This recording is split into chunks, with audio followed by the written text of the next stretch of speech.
Olá, meus amigos, sejam bem-vindos ao canal Caminho Espírita. Eu sou Paulo Ramos.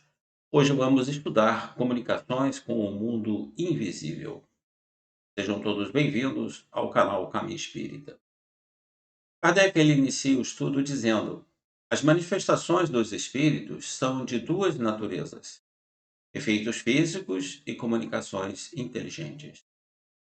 Os espíritos podem manifestar-se de muitas maneiras diferentes, pela vista, pela audição, pelo tato, produzindo ruídos e movimento de corpos, pela escrita, desenho e música, e ainda outros mais.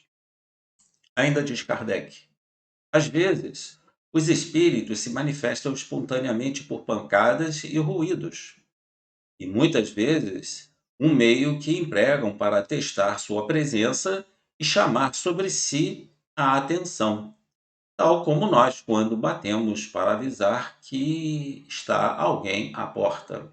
Então, começou, né, dessa forma, lá com as irmãs Fox, lá no condado de Nova York, e também nas manifestações espíritas das mesas girantes, em Paris, e os espíritos começaram, através de pancadas, ruídos, levantamento das mesas, virando as mesas, e foi assim um ABC, digamos, do espiritismo.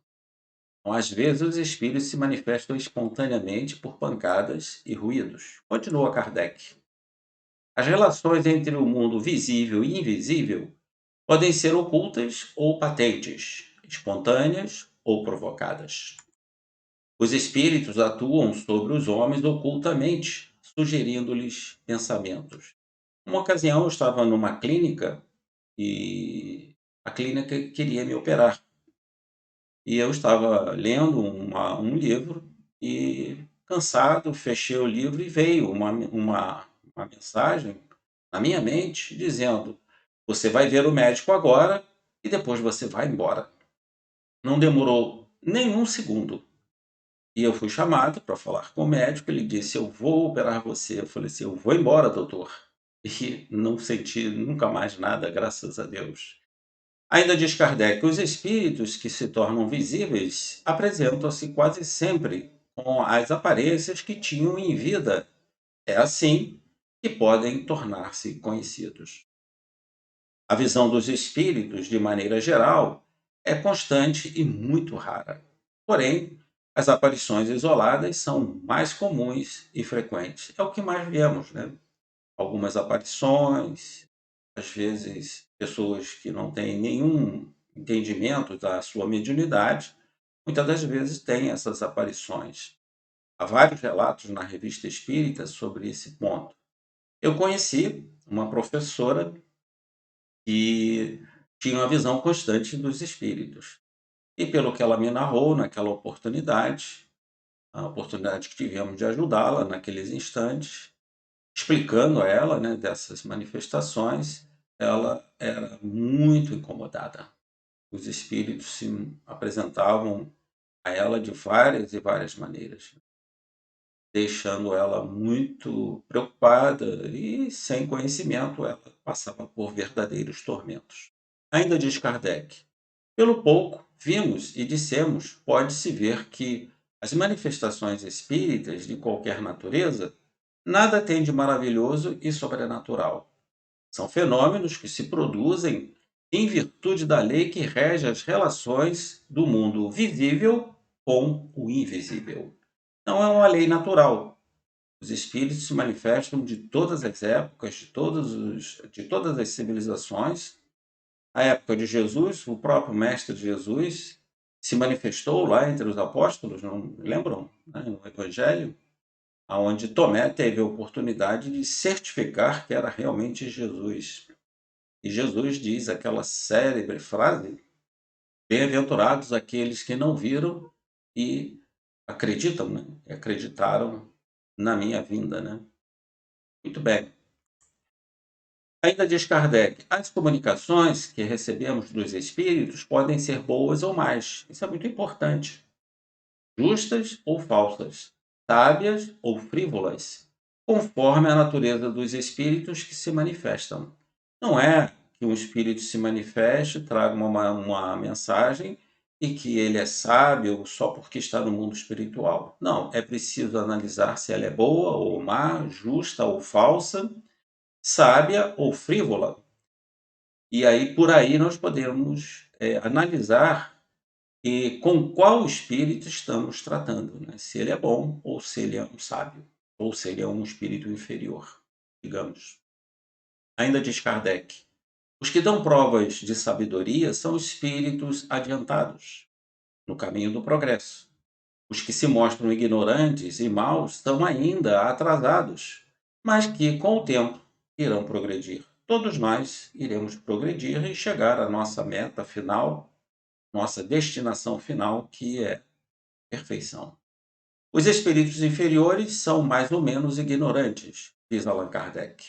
Seu estado moral é limitado, além disso, conservam-se ainda sob a influência dos vícios que tinham quando encarnados. Assim, podem dar respostas erradas sobre aquilo que nem eles mesmos compreendem. É importante saber disso, né?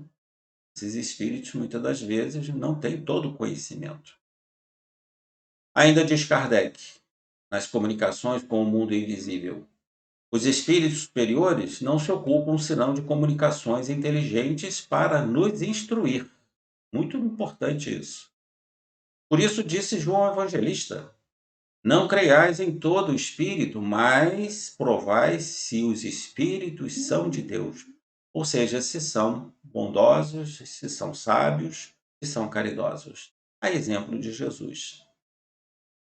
O fim providencial das manifestações, diz Allan Kardec, é convencer os incrédulos de que tudo para o homem, nem tudo acaba com a vida terrena, bem como dar aos crentes ideias mais exatas sobre a vida futura. Isso o Espiritismo nos oferece.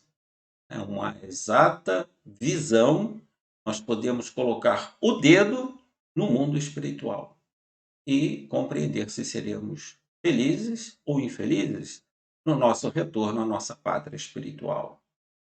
Prossegue Allan Kardec. Fora do que pode contribuir para o progresso moral, só incertezas encontram-se nas revelações obtidas dos espíritos. Há muitas obras, muitos livros no movimento espírita que falam sobre várias situações.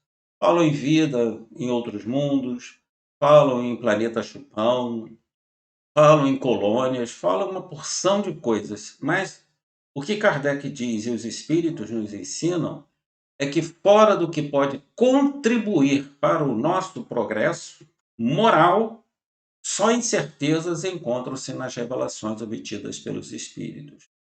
E ainda diz Kardec: as manifestações não são, pois, destinadas a satisfazer interesses materiais. Sua utilidade está nas consequências morais que delas decorrem. Muito importante isso, meus amigos. Muitíssimo importante. E ainda diz Kardec, 3 pontos fundamentais. A primeira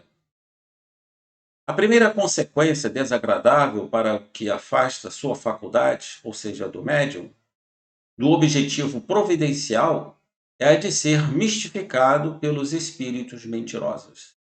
Então, se o médium não tiver estudo, não tiver um conhecimento da sua mediunidade, que com quem ele está se comunicando, recebendo as suas mensagens, ele pode ser mistificado por esses espíritos mentirosos ou pseudo-sábios que só querem que nós venhamos a nos conduzir no caminho errado. A segunda consequência é a de cair sob o domínio desses mesmos espíritos e com pérfidos conselhos que podem nos levar a verdadeiras desgraças materiais.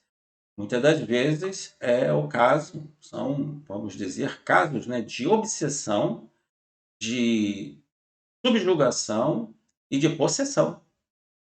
Às vezes o médium pode ficar tão mal influenciado por certos espíritos, pelos conselhos que eles trazem, que esses médiuns podem ficar realmente obsediados e cair em verdadeiras desgraças, mesmo materiais. E a terceira consequência é a de fim da vida terrena, perdemos o fruto do conhecimento do Espiritismo. Meus amigos, você conseguir entrar numa casa espírita, estudar as obras da codificação espírita, é um passo imenso para a nossa felicidade, para o conhecimento da vida futura. Se nós formos orientados por espíritos pseudo-sábios, ignorantes, maldosos, poderemos chegar no mundo espiritual achando que estudamos o Espiritismo e vamos ver, perdão, que nós estudamos outros sistemas, outras doutrinas, mas não a doutrina que nos ensina a verdade. É o que nos ensina Allan Kardec. Meus amigos, ficamos por aqui. Obrigado pela sua assistência nos nossos estudos, pela sua participação. Espero que tenham gostado. Clique no sininho, inscreva-se no canal para que nós possamos continuar estudando o Espiritismo e, assim, progredirmos moralmente e atingirmos a nossa meta, a felicidade suprema. A todos, muita paz.